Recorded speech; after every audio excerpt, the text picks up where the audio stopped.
유연차와 뉴스 속으로.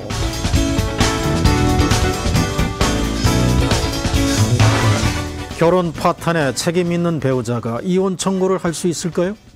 오늘 이와 관련한 결정이 대법원에서 있었습니다. 간통죄도 폐지된 마당에 혹시 바람핀 배우자도 이혼 청구할 수 있는 판결이 나오는 것 아니냐. 자, 이것 때문에 관심을 모은 재판이었는데 결론은 아직은 시기상조. 이혼 청구할 수 없습니다. 김보람 변호사를 연결해 자세한 얘기 나눠보겠습니다. 변호사님 안녕하십니까? 예, 안녕하세요.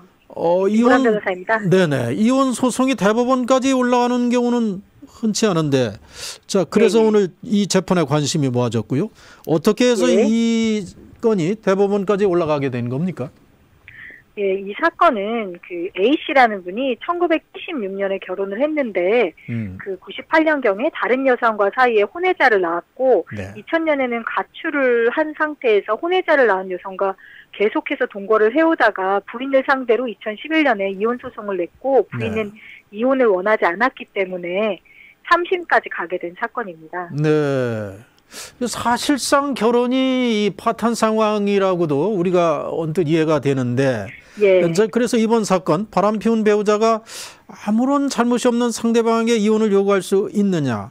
자, 일명 파탄주의에 대해서 대법원이 인정할지 여부에 관심이 모아졌는데 이제 결론은 인정되지 않은 거죠? 예, 그렇습니다. 대법원은 바람을 피운, 그러니까 유책 배우자, 혼인 파탄의 원인을 제공한 배우자는 잘못이 없는 배우자한테 이혼을 청구할 수 없다는 기존의 입장을 유지하는 판결을 내린 것입니다. 네. 자, 지금 파탄주의, 유책주의 이 전문 용어가 나왔습니다. 이건 어떤 차이가 있는 겁니까? 예, 어렵게 느껴지실 수도 있는데 쉽게 말씀을 드리면 이혼을 합의를 하면은 아무 문제가 되지 않는데 이혼을 소송을 하고 싶을 때 어떻게 했을 때 이혼을 시켜주느냐의 문제입니다.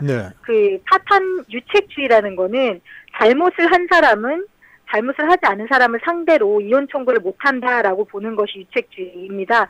한마디로 이혼의 원인이 누구한테 있느냐를 따져보는 것이고요. 파탄주의는 원인을 따지기보다는 현재 이 둘이 혼인관계를 유지할 수 없을 정도로 그 혼인관계가 파탄이 났느냐를 위주로 해서 이혼을 시켜주는지 여부를 판단하는 그런 차이가 있습니다. 네. 자, 대법원 판결 오늘 유책주의로 결론이 났습니다만 일각에서는 우리나라의 경우도 외국의 경우처럼 파탄주의로 이제 바뀔 때가 되지 않았느냐 이런 여론이 또 꾸준히 제기된 게 사실 아닙니까? 예, 그런 주장도 상당히 있는 것이 현실입니다. 그러니까 법률상으로만 부부지 사실상 부부가 아닌 경우에 이렇게 혼인생활을 강제한다는 것은 사실상 혼인관계를 강제한다 이런 거에서 개인의 행복 추구권에 문제가 있는 게 아니냐. 그리고 유책주의를 강조하다 보면 재판상 이혼을 하는 과정에서 상대방의 이제 책임이 있다 이런 부분을 자꾸 주장하는 과정에서 오히려 가족관계가 이혼 이후에도 완전히 깨어지는 그런 문제도 발생을 하고 있기 때문에 현실을 받아들여서 파탄주의로 가되지 않느냐 이런 주장이 있는 것도 현실입니다. 네, 자 이런 현실 속에서 대법원이 파탄주의를 인정하지 않고 자 기존의 방침대로 유책주의에 손을 들어준 이유 이건 핵심적으로 무엇 때문입니까? 예, 대법원은 정확하게 입장 표명을 했는데요. 아직은 시기상조라는 그런 입장입니다.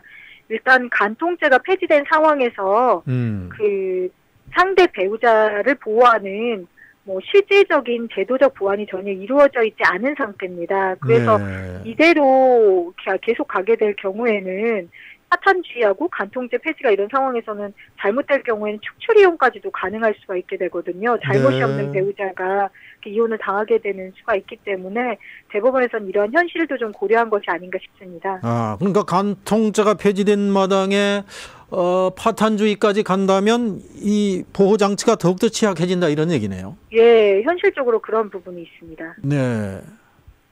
자, 사실적으로 깨진 혼인 관계를 법적으로 강제하는 것. 오히려 부부에게 악영향이 될 수도 있지 않느냐. 자, 이런 얘기도 많은데 이 부분은 어떻게 생각이 됩니까? 그런 주장이 있는 것도 현실인데요.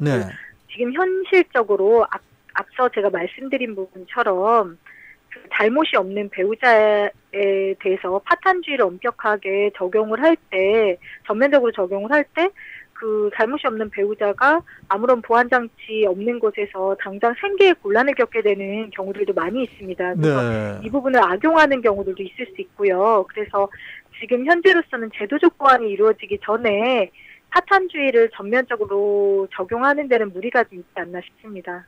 자, 그런데 오늘 그 대법원 전원 합의체 판결을 보면 7대6 아주 한 사람 차이로 네. 유책주의를 선택했는데 결국은 네네. 대법원장께서 캐스팅 보트를 행사한 것으로 지금 나와 있습니다. 그렇다면은 지금 파탄주의의 필요성에 대해서도 상당 대법관들이 인정을 했다는 건데 그럼 앞으로 뭐 이렇게 위자료라든가 이 보상적인 측면 이런 것들이 보완된다면 앞으로 파탄주의가 대세가 될 가능성도 있다고 보는지요? 예, 시간이 흐르면서 파탄주의에 대한 의견은 점점 더 높아질 수 있을 것 같고요. 네네. 다만 이러할 경우에 제도적 보완은 반드시 필요할 것으로 보여집니다. 네. 그 간통죄가 폐지된 이후에도 그 상간의 그 상대방이 된 피해 배우자에 대한 위자료는 크게 증액되지 않았습니다. 그리고 재산 분할에도 이런 부분이 반영이 되지 않고 있기 때문에 이 부분에 대한 보완 얘기가 나오고 있고요.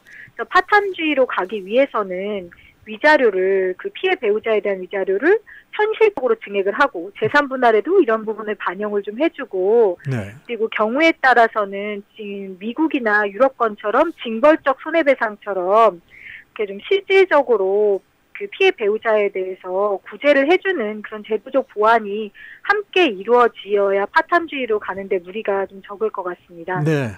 자, 오늘 대법원이 유책주의에 손을 들었습니다마는 앞으로 이와 유사한 소송들이 상당히 많이 제기될 것 같아요. 오늘 그 7대6이라는 이 판결 결과가 시사하는 점이 많기 때문에. 어떻게 예상하십니까? 간통죄도 그 이전에 몇 차례에 걸쳐서 헌법소원이 제기된 끝에 그 위헌 판결이 나온 것으로 알고 있습니다. 그래서 이 사건 이후에도 이제 문제가 본격적으로 제기되기 시작을 했고 앞으로도 파탄주의에 대한 그런 소송은 추후에도 또 많이 나올 것 같고요. 그래서 제도적 보완과 함께 사회적 인식이 변화된다면 파탄주의로 점진적으로는 가게 될 가능성도 있을 것 같습니다. 네. 그러나 파탄주의에 편승한 어떤 가족관계라든지 부부관계가 그쪽으로 흐르면 또 안 되겠죠. 네. 예, 그렇습니다. 오늘 말씀 잘 들었습니다. 감사합니다. 예, 감사합니다. 네, 지금까지 김보람 변호사였습니다.